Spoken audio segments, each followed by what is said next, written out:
Hi കൂട്ടുകാരെ, ഇന്നത്തെ ചിന്താ വിഷയത്തിൽ ഞാൻ നിങ്ങളുമായി ഷെയർ ചെയ്യാനായിട്ട് ആഗ്രഹിക്കുന്ന ഒരു ടോപ്പിക് എന്ന് പറയുന്നത് മാനസിക സമ്മർദ്ദത്തെക്കുറിച്ചാണ്.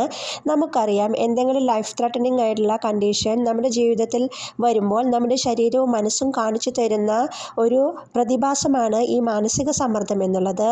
ഇത് നമുക്ക് ഒരു പരിധിവരെ എല്ലാവർക്കും അവരുടെ ജീവിതങ്ങളിൽ വിവിധ ഘട്ടങ്ങളിലായി അനുഭവിച്ചിട്ടുണ്ടാകാം.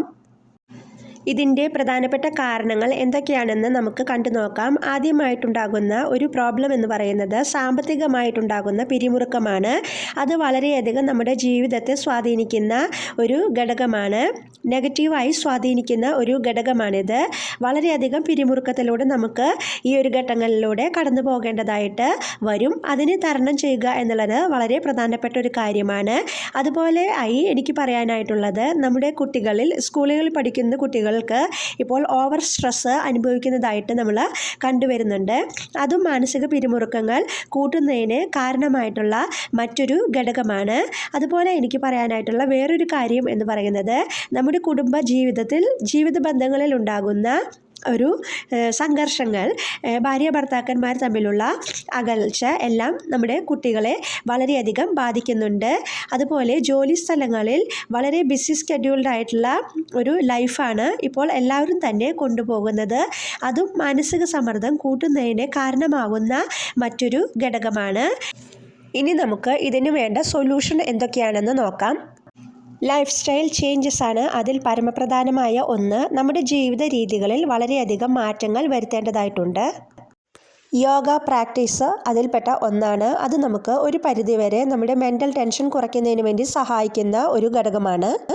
വ്യായാമം ചെയ്യുന്നതും വളരെ നല്ല ഒരു കാര്യമാണ്. വ്യായാമം ചെയ്യുമ്പോൾ നമ്മുടെ ശരീരത്തിലുണ്ടാകുന്ന ഒരു മാനസിക സമ്മർദ്ദം അല്ലെങ്കിൽ പിരിമുറുക്കം ഒരു പരിധിവരെ നമുക്ക് റെഡ്യൂസ് ചെയ്യുന്നതിന് സഹായിക്കും. അപ്പോൾ നിങ്ങളെല്ലാവരും തന്നെ വ്യായാമം നമ്മുടെ ജീവിതത്തിൻ്റെ ഒരു ഭാഗമാക്കാനായിട്ട് ശ്രദ്ധിക്കും. മനസ്സിന് കുളിർമയേകുന്ന പാട്ടുകൾ കേൾക്കുന്നതും നമ്മുടെ മൈൻഡ് ഡിസ്ട്രാക്റ്റ് ചെയ്യുന്നതിനും അതുപോലെ നമ്മുടെ സ്ട്രെസ് ഹോർമോൺ കുറയ്ക്കുന്നതിനും സഹായിക്കുന്ന മറ്റൊരു ഘടകമാണ്. അപ്പോൾ നമ്മൾ ഒഴിവുള്ള സമയങ്ങളിലെല്ലാം നല്ല മ്യൂസിക്കുകൾ കേൾക്കുന്നതിനായിട്ട് ശ്രദ്ധിക്കുക. ഉറക്കത്തിന് വളരെയധികം നമ്മുടെ ജീവിതത്തിൽ സ്വാധീനമുണ്ട്. നമ്മളെല്ലാവരും തന്നെ 7 മുതൽ 9 വരെ മണിക്കൂറുകൾ ഉറങ്ങുന്നതിന് വേണ്ടി ശ്രദ്ധിക്കുക. ഉറങ്ങുമ്പോൾ മാത്രമാണ് നമ്മുടെ മസിലുകളെല്ലാം നല്ല റിലാക്സായി നമുക്കൊരു റിലാക്സ്ഡ് മൂഡ് നെക്സ്റ്റ് ദിവസം നമുക്ക് കിട്ടുന്നത്. അല്ലെങ്കിൽ നമുക്ക് നെക്സ്റ്റ് ഡേ എഴുന്നേൽക്കുമ്പോൾ വീണ്ടും അത് ഓവർ സ്ട്രെസ്സിന് കാരണമാകും. അപ്പോൾ എല്ലാവരും തന്നെ ഒരു 7 to 8 or 9 hours നമ്മൾ ദിവസവും ഉറങ്ങുന്നതിന് വേണ്ടി പരിശീലിക്കുക. അടുത്തതായി നമ്മൾ മാക്സിമം പാലിക്കേണ്ടതായിട്ടുള്ള ഒരു കാര്യമെന്ന് പറയുന്നത്, മനസ്സിൽ വളരെയധികം സമ്മർദ്ദമുണ്ടാക്കുന്ന അവരുമായിട്ടുള്ള ഇടപെടൽ നമ്മൾ ഒഴിവാക്കുന്നതിനായിട്ട് ശ്രമിക്കുക. അത് വളരെയധികം കൂടുതൽ നമ്മുടെ മെൻ്റൽ സ്ട്രെസ്സ് കൂട്ടുന്നതിന് കാരണമാകും. അവരിൽ നിന്നും ഒഴിഞ്ഞു നിൽക്കുന്നത് വളരെയധികം ഉപകരിക്കും മെൻ്റൽ സ്ട്രെസ്സ് കുറയ്ക്കുന്നതിനായി. അടുത്തതായി ശ്രദ്ധിക്കേണ്ട മറ്റൊരു കാര്യമെന്ന് പറയുന്നത്, നമ്മുടെ കയ്യിലുള്ള സമയത്തെ മാക്സിമം നമ്മൾ പ്രയോജനപ്പെടുത്തുന്നതിന് വേണ്ടി ശ്രദ്ധിക്കുക. നമ്മുടെ കയ്യിലുള്ള സമയം വളരെ പെട്ടെന്ന് തന്നെ അത് നീങ്ങിപ്പോകും നമ്മളിൽ നിന്ന്. നാളെ എന്ന് പറഞ്ഞ് വെച്ചുകൊണ്ടിരുന്നു കഴിഞ്ഞാൽ നമ്മുടെ എല്ലാ വർക്കുകളും പെൻഡിങ് ആവും. അവസാനം അത് ഒരു മല പോലെ കുന്നുകൂടുമ്പോഴാണ് നമ്മൾ അതിനെപ്പറ്റി ചിന്തിക്കുക. പിന്നെ അതെല്ലാം കൂടി ചെയ്തു തീർക്കുന്നതിന് വേണ്ടി നമ്മൾ വീണ്ടും വളരെയധികം കഷ്ടപ്പെടും. അങ്ങനെ സ്ട്രെസ് ഉണ്ടാകും.